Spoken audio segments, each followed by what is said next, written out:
Görüntü ilə bağlı, səslə bağlı problemi olanlar zəhmət olmasa səsinizi açın və sualınızı verin. Davam edək.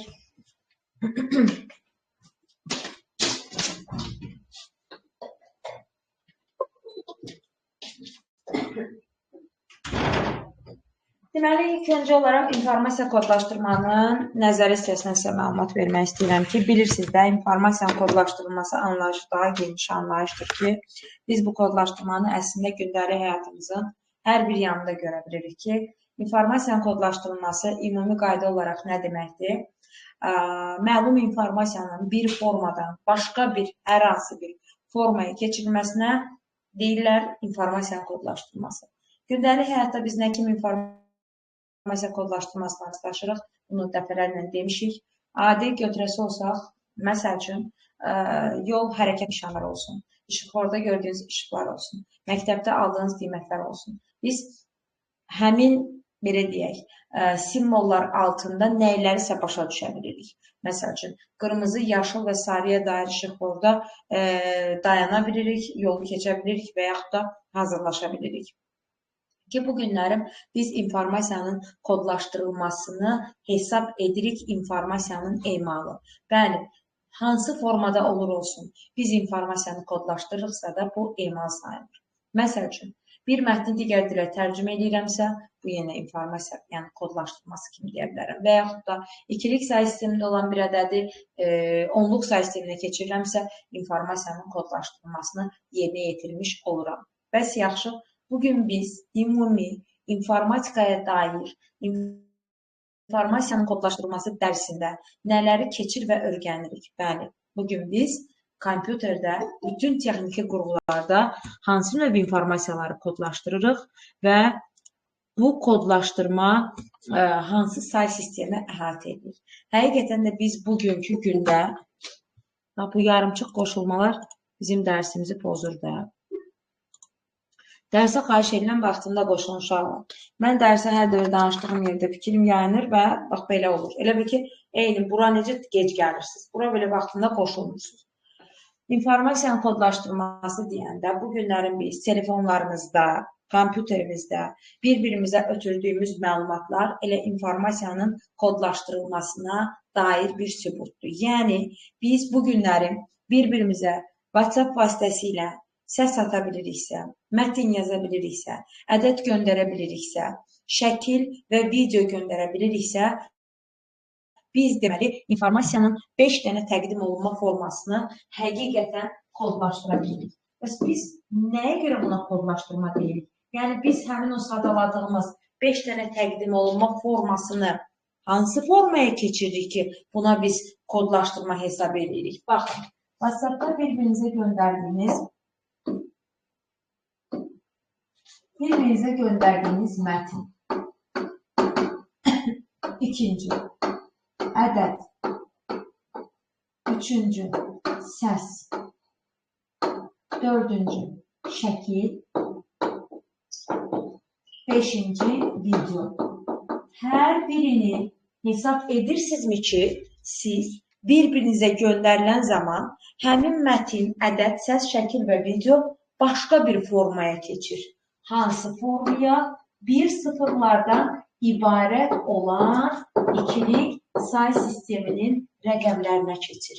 Niyə məhz ikilik say sisteminin rəqəmlərinə keçir? Çünki bizim normalda bu məlumatlarımız sayılır analog. Amma biz bunu texniki qurğularda kodlaşdırdıqda keçir bu rəqəm sala. Yaxşı, keçən səfərdə sual vermişdik ki, niyə məhz bu kimi informasiyalar ikilik say sistemində kodlaşır? Niyə? Çünki kompüter, texniki qurğular elektriklə işləyən bir qurğu olduğuna görə orada iki vəziyyəti kodlaşdırmaq olur. Elektrik var, yəni yanırı biz birlə kodlaşdıra bilirik, yanmır və yaxud da sönür, biz bunu sıfır vəziyyəti ilə kodlaşdıra bilirik. Cəmi iki vəziyyəti kodlaşdırmaq üçün də bizə ikilik say sisteminin simvolları kifayət edir. O zaman biz bu bir sıfırları eyni zamanda həm də nə adlandırırıq? Bir sıfır ikilik say sisteminin rəqəmləridir deyə biz buna deyirik ikilik rəqəm. Eyni zamanda İngilis dilində müraciət edərək deyirik buna binary digit və nəhayət binary digitin birləşməsindən çıxır ən minimal bölünməyən ölçü vahidimiz bit. Ən minimal, ən sadə və bölünməyən ölçü vahidi bit çıxır. Və biz bilirik ki, bit sözünə ekvivalent olan, yəni eyni olan daha başqa anlayışlar. Bu anlayışları hər birini məsələdə görə bilərsiniz və çox xahiş edirəm buna biraz diqqətli yanaşın. O zaman gəlin baxaq görək. Bit anlayışı bildik, hardan gəldi. Binary digit. Mən elədikcə siz ekranı skrin eləyin ki, saxlayıb sonra qaydalaşdırın. Binary digit dedik, ikilik rəqəm. İkilik rəqəmdən başqa görə bilərsiniz bunu testlərdə, məsələlərdə. İkilik vahid və bit anlayışına daha eyni olan anlayışlar. Nə deyirik? LED lampa, diod lampa, sonra mərtəbə, kanal kimi sözlər işlənildikdə birinci bizdən nə istəyir? Biti istəyir. Aydındır. Kimin sualı olsa zəhmət olmasa açın, sualınızı deyin. Hansı ekranı skrin etmək istəyirsinizsə silmirəm. Növbəti pəncərəyə keçirəm. Sonda deyə bilərsiniz ki, bayaqki pəncərələrə qayıdın, skrin edin. O zaman biz bu günlərin demək ki, kodlaşdırdığımız 5 növ təqdim olunma formasını bitlər formasında yadda saxlayırıq. Bəs yaxşı, bitdən başqa ölçü vahidi varmı? Təbii ki, biz bilirik ki, bu günlərin bizim telefonumuzun yaddaşı olur. Bəli. Bəli. Nədir ki, Kamran? Mən yükləyəcəm, baxıb-baxmamaq sizin üçün biraz yəni qeyri-müəyyəndir. Onu bilmirəm. Zaten bu mövzu YouTube-da mövcuddur. Siz baxası olsaydınız, onsuz da gedib ora baxa bilərdiniz. Yəni mən bunu canlı-canlı sizə keçmək üçün deyirəm. Uşaqlar, deməli bu günlərin bitin hardan gəldiyini və nə cür işləndiyini bildik. O zaman gəlin ölçü vahidlərini təkrar edək ki, bit ən kiçiyi, ən elementarı olunduğu halda bitdən sonra artan sırayla yazılır. Bitin heç bir qısa yazılışı yoxdur, elə direkt bit yazılır. Byte'ın qısa yazılışı 1 byte'dir, yəni B-nin əvəz edilmir. Byte'dan sonra gələn ölçü vahidimiz kilobaytdır ki, biz onu 2 ilə əvəz edə biliriz. Sonraki megabaytdır, M boyundan əvəz edə bilirik. Sonrasında gigabaytdır, G boyundan əvəz edə bilirik. Və terabaytdır. Ki, materialında bilirsiniz ki, bunun tabanı da var, amma bizə bura qədəri lazımdır. Bu ölçü vahidlərində əsas məqam nədən ibarətdir? Təkcə bu ölçü vahidlərində yox, uzunluq, ağırlıq ölçü vahidlərində də bilirsiniz ki, böyük ölçü vahidindən kiçiyə keçmək üçün nə edirik? Aralarındakı misil vahidinə vurmaq lazımdır. Necə yadda saxlamışıq bunu?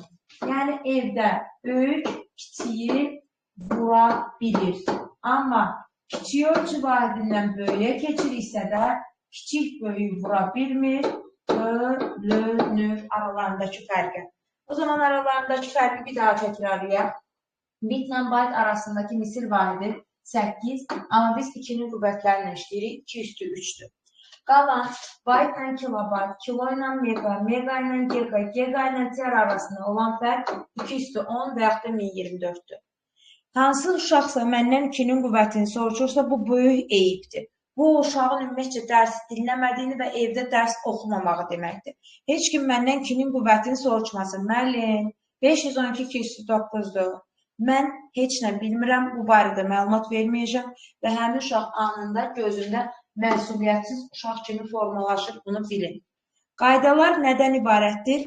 Bilməlisən, artan sırada hər bir sıranı, bir bunu.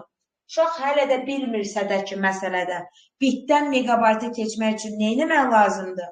Deməli, burada başqa ötə bir məsələdən danışmaq olmaz. O zaman uşaqlar, gəlin keçid qaydalarına baxaq. Birinci sıralamanı bilməlisən. İkinci qayda olaraq böyükdən kiçiyə keçəndə vurma, kiçikdən böyük keçəndə isə bölmə qaydasını bilməlisən. Bura qaydasındadırsa da gəlin bir iki misal verək və bunun üzərində başa düşək. Məsəl üçün, yazıldı ki, 2/7 megabaytımız standartları deyilən birinci, yəni standart qaydaya uyğun olanlar deyirəm, sonra çətindən deyəcəm. 2/7 megabaytımız neçə kilobaytdır? İlk öncə olaraq mən hara keçməyimi araşdırıram. Hardan hara keçirəm? Böyükdən kiçiyə keçirəm. Böyükdən kiçiyə keçəndə nə etməliyəm? Vurmalıyam. Aralarındakını bir pilləkən çıxırmış kimi düşünün. Bir pilləkən var aralarında və bir dəfə çıxdıqda mən 210-a vurmalıyam. Necə?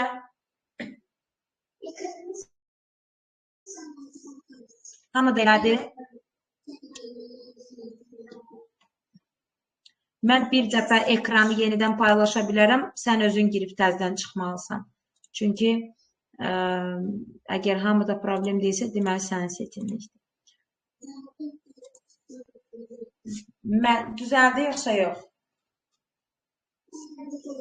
Aha, tamam. O zaman uşaqlar 2/7-dir, buranı da 2/10-a, 2/17 kilobayt olaraq qəbul etdik. Bir dənə də kiçikdən böyüyə keçməliyik. Məsəl üçün, deyirik ki, tutaq ki, 2/23 olsun bitimiz neçə kilobaytdır. Baxın, bu səfər mən keçirəm kiçikdən böyüyə. Aralarındakı məsafəyə baxası olsaq, bit kilobayta düşənə qədər bayta sonra kilobayta keçməlidir. O zaman 2/23-ü bölməliyəm. Bitdən bayta keçəndə etap keçin. Kim deyir ki, sənə birdən-birə keç? Bitdən bayta keçməyi 2/3-ə bölməliyəm. Baytdan kilobayta keçmək üçün isə 2/10-a bölməliyəm.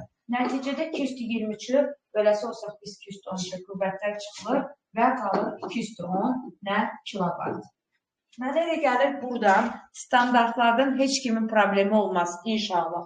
Düzgün düşünürəmsə də o zaman keçirəm qeyri-standart olanlara. Məsəl üçün, nəyə? Qat yazır ki, megabitdən bitə keçmək. Və yaxud da bu fərqi yoxdur. Məsələn, gigabitə də aid ola bilər. Gigabitdən bitə keçmək. Və yaxud da bitdən kilobitə keçmək. Davamında megabitdən bayta keçmək. Sonra megabaytdan megabitə keçmək. Sonra megabaytdan kilobitə keçmək. Və başqa nə deyə bilərik? Elə hələlik bu qədər. Və bir də yazaq kilobitdən bayta keçmək. Uşaqlar, çox diqqətli olun burada və çox vacibdir, çox aktualdır bu qeyri-standart olanlar. Biz bayaqdan meganın bölündə bayt görmüşdük də, bu rahatdır keçmək. Amma megabit dedikdə nə etməliyik? Megabitdən bitə keçəndə nə edirik uşaqlar? Qəti şəkildə görürsünüz ki, meganın bölündəki vahidlə buradakı vahid eynidir və anında bunu standarta gətirmək istəyirsinizsə, bayaq bildiyinizsə, bitlərin əvəzində bayt yazın. Artıq görün bildiyiniz qaydadır. Megabaytdan bayta keçməliyəm. Megabaytdan bayta böyükdən kiçiyə keçirəm və neçə pillə yuxarı qalxıram megadan bayta? 2 pillə. Hər pillədə də 2/10-a vururamsa, deməli bizim cavabımız neçə olur? 2/20 bit olur. Aydın oldu. Mən burada bayt yazmışam deyə bayt olmur. Mənim axtardığım zaten bitə keçməkdir. Və nəticə bu. Sonra ikinci, yenə eyni bir şeydir. Ha megabit, ha gigabit fərqi yoxdur. Burada da nə edirsiniz? Bitləri nəzərli olaraq silib, eləcə bayt yazırsınız. Gigabaytdan bayta keçəndə, gigabaytdan bayta görün neçə pilləkən qalxıram? Megabayt, kilobayt və baytın özü. Və nəticədə 2/30-a vurmuş oluram. Böyükdən kiçiyə keçirəm, alıram 2/30 bit. Sonra davam edirik. Bitdən kilobitə keçirəm. Yenə eyni şeydir. Götürürəm bitlərin əvəzində bayt qeyd edirəm. Baytdan kilobayta keçirəm. Kiçikdən böyüyə keçirəm. Aralarındakı fərq 1, yəni pilləkən kimi götürürük və bölürəm 2/10-a neçəsində bölməliyəm nəyə? 2/10-a bu deyəcəkdir kilobit. Megabitdən bayta keçəndə diqqətli olun. O zaman baxıram ki, meganın bölündəki bitlə bu vahid eyni deyilsə ayrı-ayrı keçirəm. Megadan ayrıca bayta keçirəm. 2 üstü 20-yə vurmalıyam. Bitdən isə ayrıca bayta keçməliyəm. Kiçikdən böyüyə keçirəm və aralarındakı fərq 2 üstü 3-dür. 2 üstü 20-ni 2 üstü 3-ə bölürəmdə alıram 2 üstü 17 bayt. Sonra megabaytdan megaya keçirəm. Megalar eyni olduğuna görə megadan megaya keçəsi deyiləm ki, sanki ixtisar aparıram. Və sadəcə baytdan bitə keçirəm və nəticədə 2 üstü 3-ə vurmalı oluram. 2 üstü 3 olur. Megabit. Davam edirəm. Megabaytdan kilobayta keçirəm. Görürsünüz ki, həm sol tərəflər, həm sağ tərəflər fərqlidir. O zaman ayrıca megadan kiloya keçirəm. Böyükdən kiçiyə keçirəm, aralarındakı fərq 2 üstü 10-dur. Baytdan da bitə ayrıca keçirəm, aralarındakı fərq 2 üstü 3-dür. Böyükdən kiçiyə keçirəm, vurmalıyam. Və nəticədə 2 üstü 13 kilobit olmuş olur. Və nəticədə kilobitdən bayta keçirəmsə, yenə kilonun bölündəki vahidlə bu uyuşmayanda kilodan ayrıca bayta keçirəm, böyükdən kiçiyə keçirəm 2 üstü 10, bitdən də bayta keçmək üçün kiçikdən böyüyə keçirəm, aralarındakı fərq 2 üstü 3 və nəticədə eləyir 2 üstü 7 bayt. Bura dair hər hansı birinə aid kimin sualı varsa buyurun. Ekranı da təbii ki skrin edin. Yoxdursa da mən keçirəm. Bu oldu bizim ümumi ölçü vahidləri arasında sıralama qaydalar və keçid qaydaları. Bunları mükəmməl bilməlisiniz, çünki bizim hər il imtahanda bir dənə qovluq məsələmiz düşür. Yəni, müəyyən həcmə malik olan qovluqdan bu silindi, bu toplandı və s. Bu günləri ümumi mövzu izahıdır, gələn dərs misallar üstündə olacaqdır. Yaxşı, uşaqlar, biz ölçü vahidini bildikdən sonra biz bayaq sadaladığımız 5 dənə təqdim olunma formasından mətni, ədədi, bir də şəkli sizdən kodlaşdırırıq. Səsin kodlaşması isə sizin nəzəriyyə kitabınızda sadəcə ümumi vəziyyəti əks elətdiribdir ki, səsin kodlaşdırılması necə əks olunur? Bugün onu da deyəcəm. Ümumi düsturu hələ lazım deyil. Səs kodlaşdırmasında videoda da lazım deyil. O zaman gəlin birinci biz xatırlayaq nəyin kodlaşmasını, vəziyyətin kodlaşması. İstər vəziyyətin, istər ədədin, istər şəklin, hər nəyin olur olsun, hamısının əsasında, başında gələn yeganə düsturumuz n bərabərdir 2 üstü i-dir. Xatırlayırsınızsa, bu düsturumuzun adı harfli düsturudur. Hər biriniz harfli düsturunda böyük n və i-nin adlarını, vahidləri varsa vahidlərini və harda, hansı formada iştirakını bilməlisiniz. Bilmədinsə məsələdən əlini üz. Böyük n-in adları çoxdur. Mətnin, ədədin, vəziyyətin kodlaşmasına görə adları dəyişir. Məsəl üçün, birinci ilk öncə olaraq yazıram ki, bu vəziyyətin kodlaşmasında necə adlanır? Vəziyyətin kodlaşmasında bu necə adlanır? Elə uyğun olaraq. Buna deyirik nə? Vəziyyət sayı. Proses sayı. Hadisə sayı və s. Bu oldu vəziyyətin kodlaşmasında. İkinci, mətnin kodlaşmasında biz nə deyirik buna? Kodlaşmasında böyüyenin adı ən əsas vacib adlardan biri. Əlifbanın gücü ki, bu nə deməkdir? Əlifbadakı simvolların sayı. Əlifbadakı simvolların sayı. Eləcə simvol sayı ən əsas cümlələrdən biri simvollu sistem. Bunu bir söz birləşməsi kimi yadda saxlayan simvollu sistem, simvollu əlifba. Və mən görürəm ki, bu sözlərinin hər birinin ortaq elementi say olmasıdır. Yəni, böyük n saydır. Sayın isə vahidi yoxdur. Konkret yazırıq ki, sayın vahidi yoxdur. Heç vaxt siz böyük n-ə gətirib bit, bayt, kilobayt bölündə yazmağa çalışmayın. Aydındır. Bu ümumi adları bildiksə də birinci gedək görək n bərabərdir 2 üstü i düsturu. Bir şey demədim aşağılar, balaca i-ni demədim orada. Balaca i-nin adı nədir? Kod uzunluğu. Yəni müəyyən əlifbada bir simvolun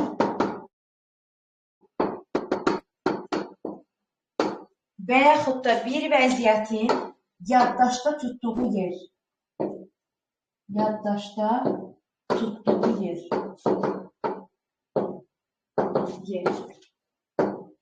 Vahidi nədir bunun? Vahidi bitdir. Bunu xüsusi olaraq yadda saxlar. Bunun vahidini byte dedinsə də misalı səhv çıxacaq. Məsəl üçün, ilk öncə olaraq gəlin, biz baxaq görək, bu düstura aid nə kimi misallar görə bilərik. 1. 5 bitlə neçə simvol kodlaşdırmaq olur? 5 bitlə neçə simvolu kodlaşdırmaq olar? Deməli, mənə harfli düsturunda nəyi verib, nəyi istəyir?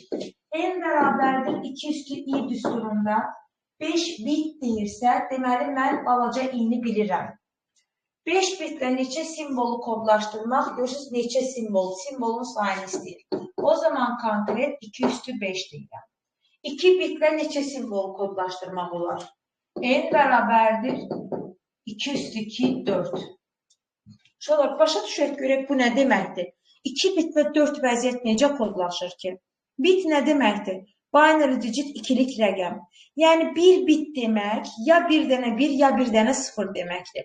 O zaman bu 4 vəziyyət o deməkdir ki, sən böyür-böyrə 0 və 1-i yalnız 4 vəziyyətdə düzə bilərsən. Gəlin ispat edək. 0-0 düzə bilərsən, 0-1 düzə bilərsən, 1-0 düzə bilərsən, 1-1 düzə bilərsən. Əgər fikriniz varsa, açın səsinizi deyin ki, müəllim xeyr, 0-la 1-i başqa cür, 2 dənə 0-1-i başqa cür də düzə bilmərik. Düzə bilmərik uşaqlar və nəticədə bu 4 vəziyyət bax alınan bizim bu vəziyyətimizdir. Bura qədər aydındırmı? Heç bir sualınız yoxdur ki, o zaman biz davam edə bilərik vəziyyətin kodlaşmasından. Vəziyyətin kodlaşmasında bu günlərin biz müxtəlif situasiyalar əsasında məsələ işlə bilərik. Məsəl üçün, Aydın 128 mərtəbəli binanın 32-ci mərtəbəsində yaşayır. Ümumi vəziyyət 128, xüsusi vəziyyət tutaq ki 32 və mənə deyir ki, bu məlumatda neçə bit informasiya var. Deməli, n bərabərdir 2 üstü i düsturuna əsasən məndən istədiyi bit deyirsə, bu i-nin tapılmasıdır. Amma mən ümumi vəziyyət sayını mı götürməliyəm, xüsusini mi götürməliyəm? Xüsusi neçə olur olsun, mənim üçün əhəmiyyət daşımır. 128 gəlir, böyük n-ində yerində dayanır. O zaman n 128-dirsə də 128-i 2-nin hansı qüvvətinə gətirə bilərəm, onu fikirləşirik. Və 2 üstü 7 olduğuna görə bu məlumatda 7 bit informasiya var. Bu belə məsələ, bu aydındır ki, bunu fərqli verə bilər. Biri üzgüçülük cığırında üzəcək, biri qatar reysində qatar gedəcək, biri not yazısını kodlaşdıracaq, biri marketdə mal çeşidi deyəcək və s. Ümumi vəziyyətə əsaslanın. Bu hansı formada olur olsun. Əgər ümumi vəziyyətə görə bit sayını istəyirsə, gətiririk 2-nin qüvvətində, standart qaydada 2-nin qüvvətinə gətiririk. Yox, bit deyirsə, ümumi vəziyyəti necə tapacam? Məsəl üçün, deyir ki, tutaq ki, mağazada satılan, belə deyək, meyvələrin 7 bit informasiya daşıdığını bilərək mağazadakı ümumi meyvələrin sayını denən. O zaman mən nə edirəm? 7 bit dediyinə görə bit gəlir öz yerinə və mağazada ümumi meyvələrin sayı 128 ədəd olur bu qaydanı. Yəni, bit deyirsə, gətirib yuxarıda qoyuram. Yaxşı. Bəs mənə kod uzunluğu bit formasında yox. Byte-la desə necə edəcəm? 4 byte-la neçə simvol kodlaşdırmaq olur? Əgər sən 4 byte dediyim halda 2'nin üzərinə 4'ü qoyursansa, göbut səhvdir. Niyə müəllim? Çünki 2'nin qüvvətində olan vahidi bitdir. Onda deməli, ilk öncə olaraq 4 baytı bitlə ifadə edəcəksən ki, baytdan bitə geçmək üçün 8'ə vurursan. 4'ü vururam 8'ə 32. Artıq bundan sonra deyə bilərsən ki, 4 baytla kodlaşdırılan simvolların sayı 2/32'dir. Heç kimin sualı yoxsa da mən davam edirəm. Bu oldu vəziyyətin kodlaşması ki, müxtəlif cür görə bilərsiniz. Vəziyyətin kodlaşmasında hansı tipli suallara rast gələ bilərsiniz? Onu da üstündə deyəcəm. Siz önümü qeydlərinizi götürün. Məsəl üçün, deyir ki, xüsusi LED lampaları kodlaşdırmaq üçün, məsələn, 3 vəziyyət mövcuddur. Var, yanır, sonra var, sönür, bir də var, məsəl üçün, közəlir. Yəni, 3 ümumi vəziyyət var. Deyir ki, 200 müxtəlif simvolu kodlaşdırmaq üçün ən azı neçə bit lazımdır? Yox, ən azı neçə LED lampa lazımdır? Bayaq dedik ki, LED lampa, diod lampa sözləri nəyi əks elətdirir, nəyin istənildiyini ispat edir? Bitin. O zaman gəlin baxaq görək, n bərabərdir 2 i düsturunda nəyin yerinə nə qoyacam? Biz standart qaydada yox, amma müəyyən məqamlarda bizə bu cür vəziyyəti deyirsə, bu gördüyünüz bu 2'nin yeri, o 2 də dəyişə bilər. Sırf bizdə yanır, sönür, közəlir deyə vəziyyətlər mövcuddursa, o zaman standartdan kənara keçib 3'ün qüvvətində nəyisə axtaracaq. Bizdən bit istədiyinə görə biz, bax, bunu axtarırıq. Amma nəyi 3'ün qüvvətinə gətirəcəyik? Ümumi hadisə, proses, simvol sayımızın 200 boşluq.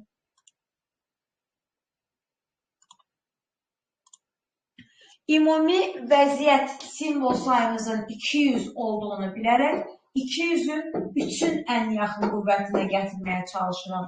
Və nəticədə 200 3'ün hansı qüvvətinə yaxındır? Qəti şəkildə 81 deyə bilmərik. Çünki 281'i keçib artıq. Və növbəti olan bizim 3'ün qüvvəti 243'dür ki, o da 3/5'dir. Və nəticədə bizə lazım olan bir LED lampa 5 dənə olmalıdır. Aydın oldu, bunu da keçirik. Bu oldu vəziyyətin kodlaşması. İndi gəldik ədədin kodlaşmasına.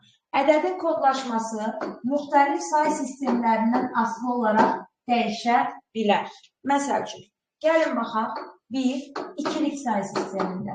2'lik say sistemində bir simvol yaddaşda nə qədər yer tutur? Sualına belə cavab vermək olar.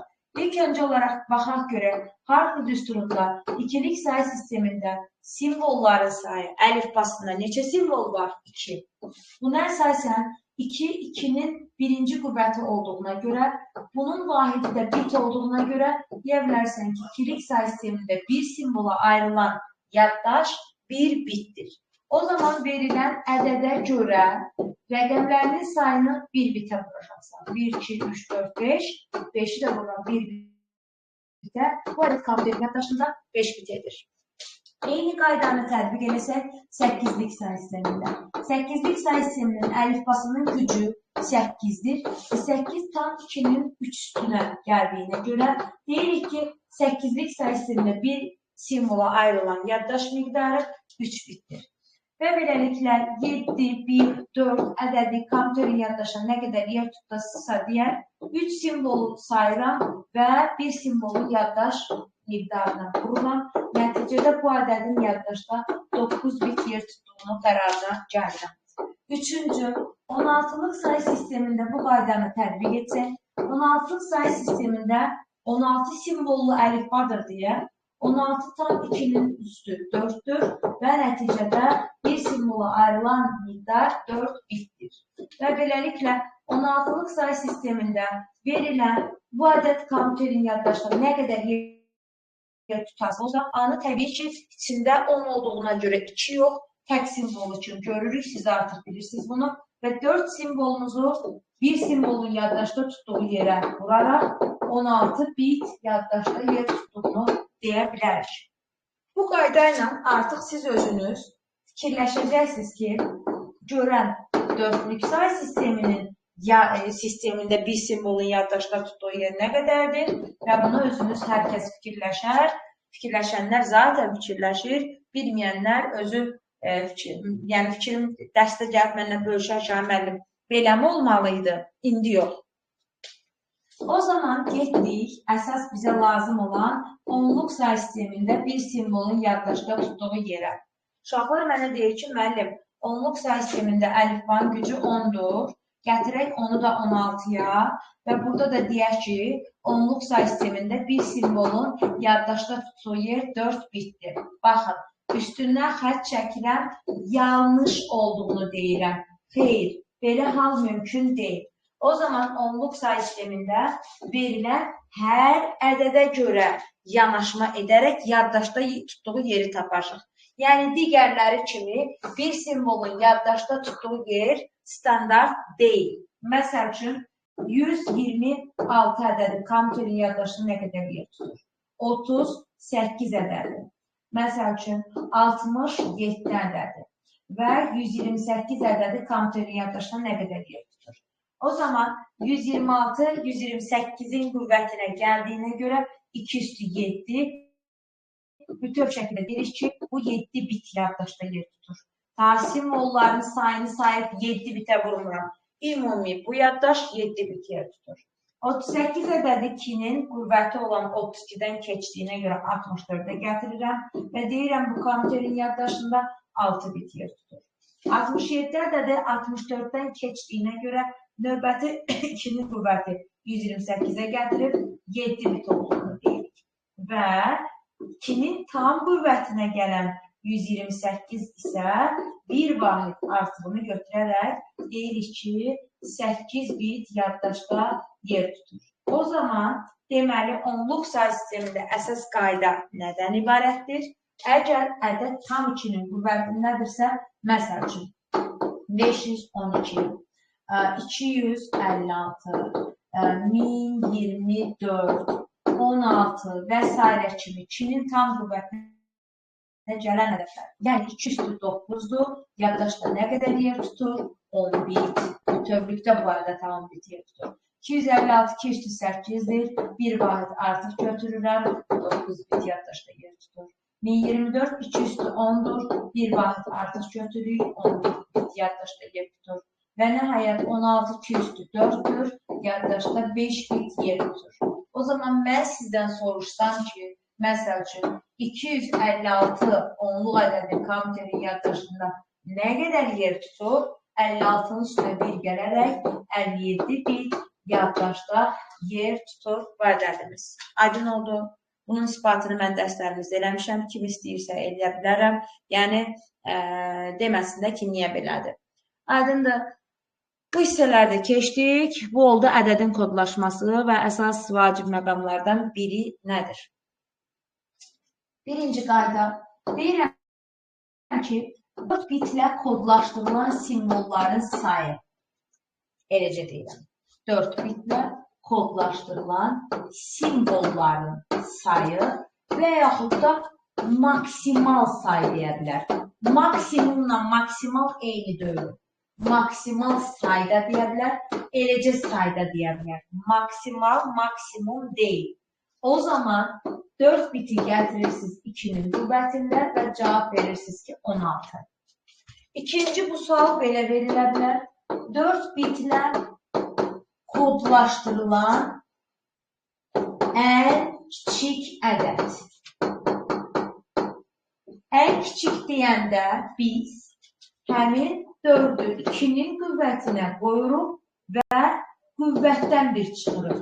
O zaman 2 üstü 3 deyəcəksiniz ki, 8-dir bunun cavabı. Üçüncü bu sual belə verilə bilər. 4 bitlə kodlaşdırılan ən böyük ədəd. O zaman yenə 4 gəlir 2-nin qüvvətinə və ədədin özündən bir çıxılır. 16, 16'dan da 1 çıxanda deyirik ki, 15. Aydın oldu. Yəni, başa düşdük. Məsəl üçün, desəm ki, 9 bitlə kodlaşdırılan ədədlərin sayı, yəni birinci, deyəcəksiniz ki, müəllim 2 üstü 9, eləcə 512. Desəm ki, 9 bitlə kodlaşdırılan ən böyük ədəd 2 üstü 9, aşağıdan 1 çıxıram, 511. Desəm ki, 9 bitlə kodlaşdırılan ən kiçik ədəd 2 üstü 9 çıxaq 1, o da eləyəcək 2 üstü 8, yəni 256. Skrin eləyin, saxlayın, qaydalaşdırın. Nə edirsiniz eləyin, əsas öyrənin. Kiminsə sualı var? Yoxdursa nə gözəl, keçə bilərik.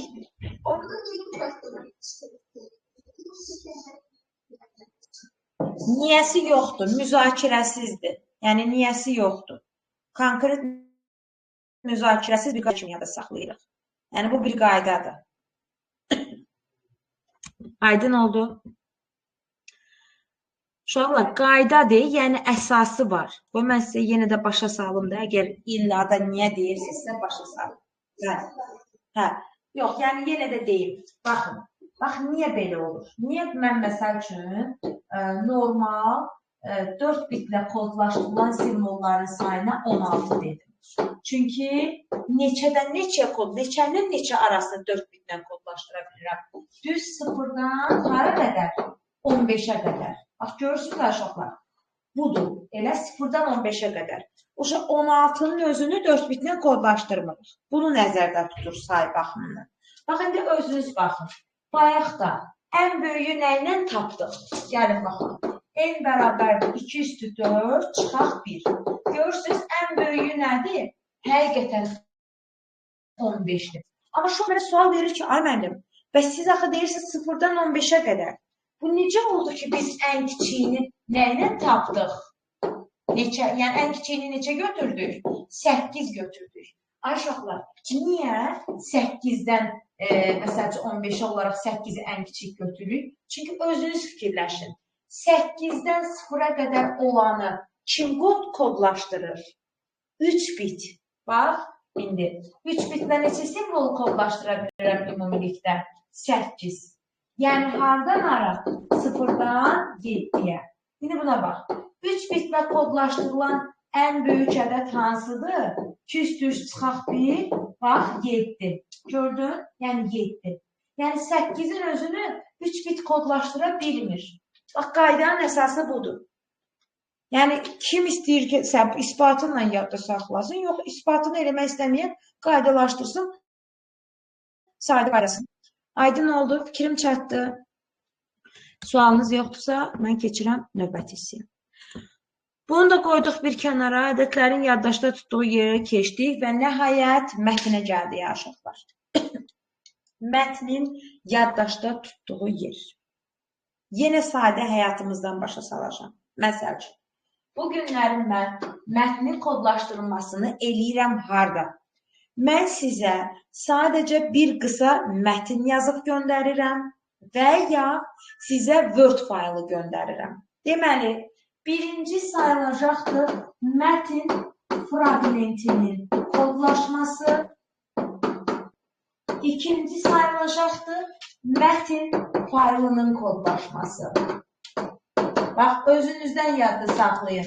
Yəni, biri-birinizə, dostunuza bir göndərirsiniz qısa sözlə, 3-4 cümlə, bir söz, söz birləşməsi və s. Bu oldu mətn fraqmenti, kəsiyi, bir hissə. Amma bir-birinizə fayl, PDF göndərirsə, bu mətn faylı olur. Hər ikisinin kökündə dayanan düstur n bərabərdir 2 üstü i-dir. Burada da eyni şəkildə n bərabərdir 2 üstü i-dir. Mətn fraqmentinin kodlaşdırılma düsturu v bərabərdir simvol sayı vuraq kod uzunluğudur. Mən həmişə bunu qısaca KU yazıram. Kod uzunluğunun vahidi isə bitdir. Kod uzunluğu hardan gəlir? Harfin düsturunda 2-nin qüvvətindən. Uşaqlar, adiləşdirin. Bu sizə fizika deyil ki, çox ciddi bir düstur olsun. Mən bugün WhatsApp-da, məsəl üçün, sizə atdığım bir dənə tapşırıq. Gəlin görək, kompüterin yaddaşına nə qədər yer tutur. Həmin tapşırıqda simvol sayı verilibdir. Məsəl üçün, yazıram ki, dırnaqda kod ilə boşluq, səhifə 13 və nida qoydum. Baxın, tutaq ki, belə bir ev tapşırığı atmışam. Deyir, bu kompüterin yaddaşına nə qədər yer tutur? Adaş, deyəcəksən? Birinci simvol sayını sayacaqsan. Bizə verilən məsələlərdə özü də yazır, dırnaq nəzərə alınmır. Dırnaq kompüterdə nəzərə alınır. Sənin üçün bu fragmenti seçdirmək üçün veriblər, ona görə nəzərə alınmır. Ki, sən verilən simvol sayını sayırsan. 4, 5, 6, boşluqla 1, 7, 8, 9, 10, boşluq 11, 12, 13, nida da 14. Gördünüz, simvol sayının yerində tapdım 14 və kod uzunluğu müəyyən əlifbada bir simvolun yaddaşda tutduğu yerdir. Artıq mən burada bilməliyəm bu hansı sistemdədir, hansı əlifbadadır, ona görə qərar verməliyəm. Aydın oldu bura qədər. Sonra sistemlərə keçək. Bəs yaxşı, bu sadə düstur mətn faylında da istifadə olunurmu? İstifadə olunur. Sadəcə orada daha çox verilən tələb olunur. Bir faylda, göndərdiyiniz PDF-də, Word faylında nələr olur? Bütün simvolunu saymaq üçün birinci nəyin olur? Ta ki, bu mənim Word faylımdır. Səhifə sayım. Yazıram. Məsələdə verilir səhifə sayım. Hər səhifədə nələrimiz mövcuddur? Sətir sayım. Hər sətirdə isə simvol sayımız mövcuddur. Və bu üçünün bir-birinə vurulması bizim əlimizlə saydığımız simvol sayı ilə eyni gəlir. Yəni, bu da simvol sayı alır. Və yenə də bu sayı olduğuna görə bunu da vurulur kod uzunluğuna, hansı ki, harf düsturunda balaca i-nin yerləşdiyi yerdir. Gəlin, burada bir şeyə fikir verək ki, görək bizim həcmimiz simvol sayından və kod uzunluğundan düz yoxsa tərs asılıdır? Düz asılıdır. Sən nə qədər çox mətin yazacaqsan, o qədər çox yer tutacaq. Kod uzunluğu da nə qədər çox olacaq, o qədər çox yer tutacaq. Eyni şəkildə görürsünüz ki, həcm səhifə sayından, sətir sayından, simvol sayından eyni zamanda kod uzunluğundan düz asılıdır. Aydın oldu bura qədər də. Uşaqlar, bəzən məsələlərdə bunların, məsəl üçün, həcm verilir, simvol sayı verilir, səndən əlifbanın gücü istənilir. O qədər ağla gəlməz şeylər yazırsınız ki, özüm şok oluram ki, mən yəni bu uşağa necə verdim ki, bu nəticəyə gələ bildi. Sən burada naməlum olan kod uzunluğunu tapmalısan ki, əlifbanın gücünü tapmaqdan ötürü 2-nin qüvvətində qoyub cavabı verəsən. Əlifbanın gücü böyük E-nin düsturda yeri yoxdur. Birbaşa yeri yoxdur. Balaca i-ni tapırsan ki, məchul olanda balaca i-ni x götürəndə böyründə mütləq biti görün. Kimdə bu suallara səhv olanda izahı birbaşa istəyəcəm. Kim mənə bitlə deməlidir, deməli o uşaq dərs oxumur. İstəyir onlayn dərslərə qulaq alsın, istəyir yollarda qalsın. Mənim üçün o uşaq dərs oxumur. Aydın oldu, başa düşdük. O zaman mətn faylı və mətn fragmentinin kodlaşma düsturlarını bildiksə də, gəlin baxaq görək, hansı sistemlərdə bu kod uzunluğunun yerində, yəni bir simvolda tutduğu yerdə nə olacaqdır? Bizim əsas olan mətn kodlaşdırılmasında 2 dənə kodlaşma sistemimiz var. Uşaqlar, kodlaşma sistemimiz təkcə bunlardan ibarət deyil. Dəhşət çox kodlaşma sistemlərimiz var. Dəhşət çox da deməyim, yəni çoxdur. Bizə lazım olan ikisidir. İkisini də yadda saxlaya bilmirik, maşallah olsun. Amerikan Standard Code Information Interchange deyərək açıqlaması olan bu abreviatura ilk yaradılan kodlaşdırma sistemlərindəndir ki, tərkibində yalnız 256 simvol saxlaya bilir. Deməli, bunun əlifbasının gücü 256-dır. Buna əsasən deyə bilərik ki, bir simvolun yaddaşda tutduğu yer 8 bit və ya 1 baytdır. ASCII kodlaşdırma sistemi bunu nəzəri olaraq deyəcəm, çünki demişəm. 2 kodlaşdırma cədvəlindən ibarətdir. Təməl cədvəl və genişləndirilmiş. Təməl cədvəli sizə göstərirəm. Genişləndirilmiş cədvəl isə hər ölkə öz əlifbasına uyğun kodlaşdırır. Uşaqlar, təməl cədvəldə heç bir şey əzbər bilməli deyilsiniz. Əsas məqam burada bəzi sıralardadır, onu bilməlisiniz. Təməl cədvəl ümumilikdə ASCII özündə, qoy bunu deyim sizə, 256 simvolu saxlaya bilirsə, deməli bunu ilk simvolu sıfırdır. 255'e gedəcəyinə görə son simvolunun, ilk simvolunun kodu, bağışlayın. İlk simvolunun kodu sıfırdır. Son simvolunun kodu isə 255'dir. Ümumilikdə sıfırdan 255'e görürsünüz 256 dənə simvolu kodlaşdıra bilir. Təməl və genişləndirilmiş cədvəl bu simvolları həm yarıya bölür. Təməldə də, genişləndirilmiş cədvəldə də 128 simvol mövcuddur. Yəni 128'in 0'dan 127'ye kadar burada, 128'den de 255'e kadar burada. Siz bu cədvələ aid heç bir məlumat bilməli deyilsiniz. Amma təməl cədvəldə nə deyirəmsə onu da yadda saxlayın. Aydındır. Təməl cədvəldə əsas bilməli olduğum məqam, bu cədvəli mən vizual olaraq sən görəsən deyə qoymuşam materiala və yaxud da Dimin öz nəzəriyyəsində də var. Mənim səndən tələbim bu cədvəldə ardıcıllıq baxımından bilməlisən ki, 3 dənə şeyin hansının birinci gəldiyini bilməlisən. Birinci rəqəm gəlir, sonra böyük hərflər gəlir və kiçik hərflər gəlir. Və əsla deməməlisən ki, ASCII-də Azərbaycan əlifbası var. Bizim bildiyimiz Azərbaycan əlifbası, yəni indi işlətdiyimiz Latın əlifbasının heç bir hərfi ASCII kodlaşdırma sistemində yox idi. Bu kimi hərflər yox idi. Ona görə konkret mən səndən soruşamdakı təməl cədvəlimizdə birinci nə gəlir? Müəllim rəqəmlər 0-dan 9-a qədər. İngilis əlifbasının böyük hərfləri, sonra İngilis əlifbasının kiçik hərfləri.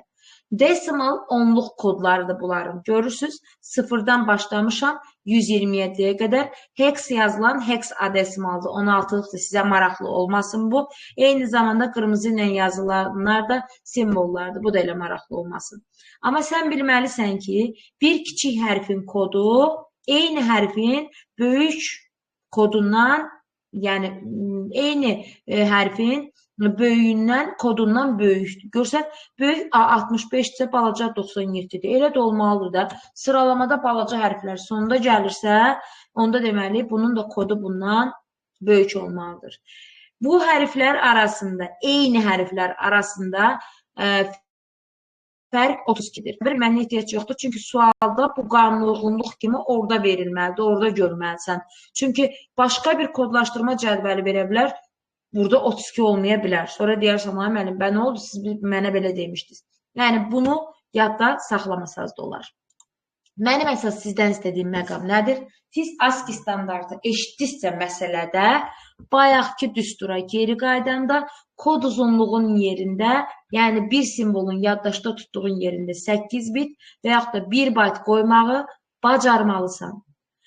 Gördüyünüz üzrə ASCII-də çox məhdud sayda 256 simvolu kodlaşdıra bilibdir deyə milli kodlaşdırma standartımız olan Unicode kodlaşdırma sisteminə ehtiyac duyulubdur. Çünki bunu mən artıq izah eləmişəm ki, sırf təkcə Azərbaycan yox, təbii ki, Azərbaycanda nə qədər hərf var.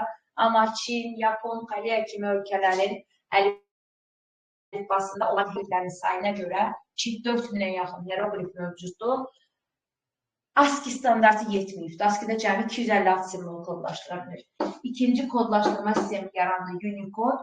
Unicode'da kodlaşdırılan simvolların sayı, əlifbanın gücü 65.536'dır.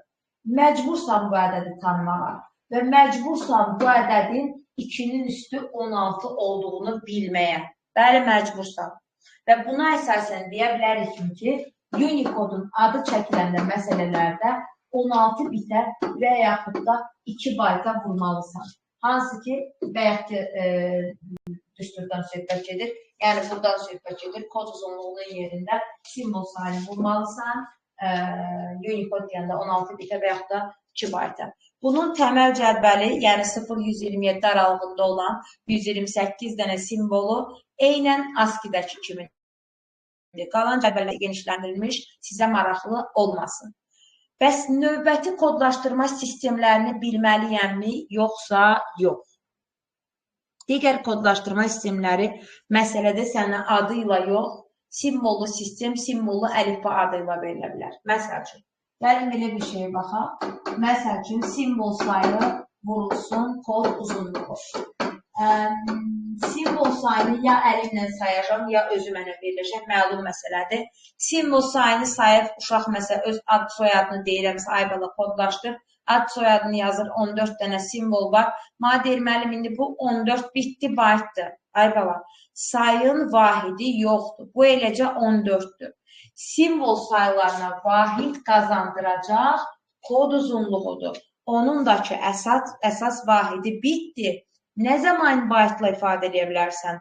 Tam bayt olarsa, yəni 8-ə tam bölünərsə, 8 bitsə 1 bayt deyə bilərsən, 16 bitsə də 2 bayt deyə bilərsən, 32 bitsə də 4 bayt deyə bilərsən və s. Aydındır. O zaman gəlin baxaq. Deməli, biz burada ASCII adı çəkəcəksə, konkret bildik ki, 1 bayta və yaxud da 8 bitə vuracaq simvol sayını. Biz burada Unicode adı çəkəcəksə, 2 bayta və yaxud da 16 bitə vuracaq. Və başqa kodlaşdırma adları bu cür çəkilə bilər. 128, özündən deyirəm, bunu 128-i, nə istəyir qoya bilərsiniz. 128 simvollu sistem. Bayaq mən sizə dedim. Böyük enin adı nə idi? Simvollu sistem. Deməli, sənin böyük enin 128-dir. 128-7-dir ki, sən o zaman vahidi bit olmaqla bunu vuracaqsan 7 bitə, gördünüz, tam baytdan ifadə edə bilmədim.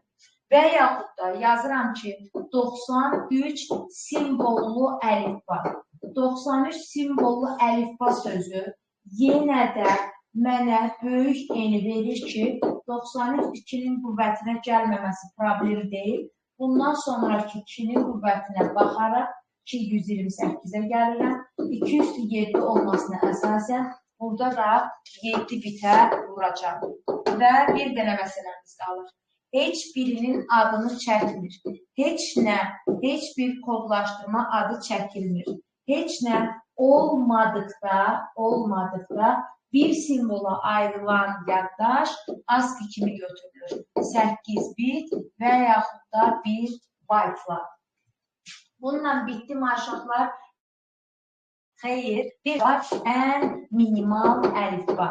Ən minimal əlifba dedikdə yönəlirik bizə verilən ya simvol sayına, ya da hazır verilən söz birləşməsinə və yaxud da sözə. Ən minimal əlifba nə deməkdir? Gəlin ona aid bir misal verək. Birinci misalımız bundan ibarətdir. Məsəl üçün yazılır ki, 512 fərqli simvoldan ibarət olan mətni ən minimal əlifbada kodlaşdır. Ən minimal. Deməli, mənim mətnimdə də simvol sayı nə qədərdir? 512. Ona görə mən simvol sayının yerində 512 yazıram. Və ən minimal əlifbanı isə elə 512-nin özü götürərək, n bərabərdir 512 götürürəm və 209 deyərək həmin simvol sayını vururam 9 bitə. Hazır fərqli simvol sayı demədikdə, söz birləşməsi verdikdə, məsəl üçün yazıram nə? Kitablar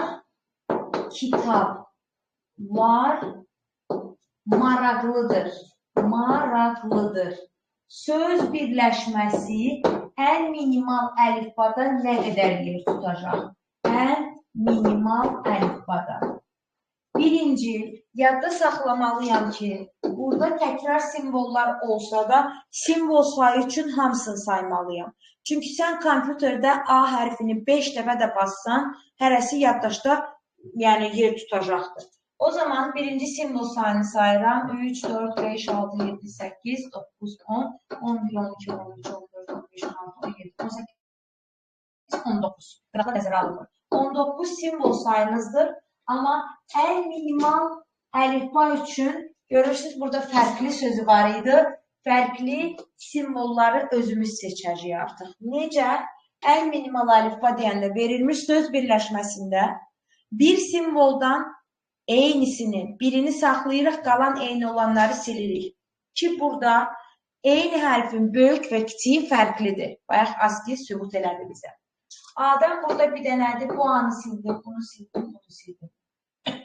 Sonra inşallah ki seçə bilərəm. K'dan zaten bir dənədir, İ'dən də bir dənədir, T'dan da bir dənədir, B'dan yenə bir dənədir.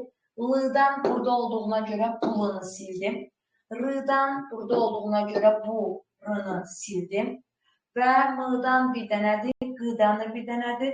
I'dan burada olduğuna görə bu I'ını da sildim. Nəticədə 19 dənəsindən neçə dənəsini silmişəm?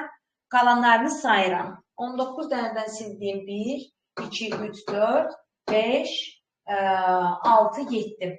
7 dənəsini sildim və əlimdə qalan 12 dənə oldu.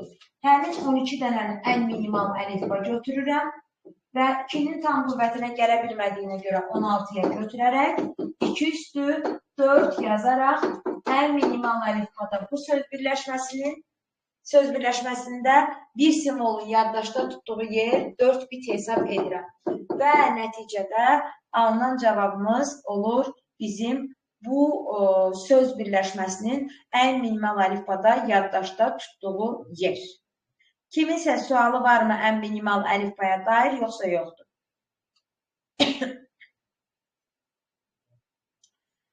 Heç nə uşaqlar? Var sualılar? Aha, qayış ibarəsindədir.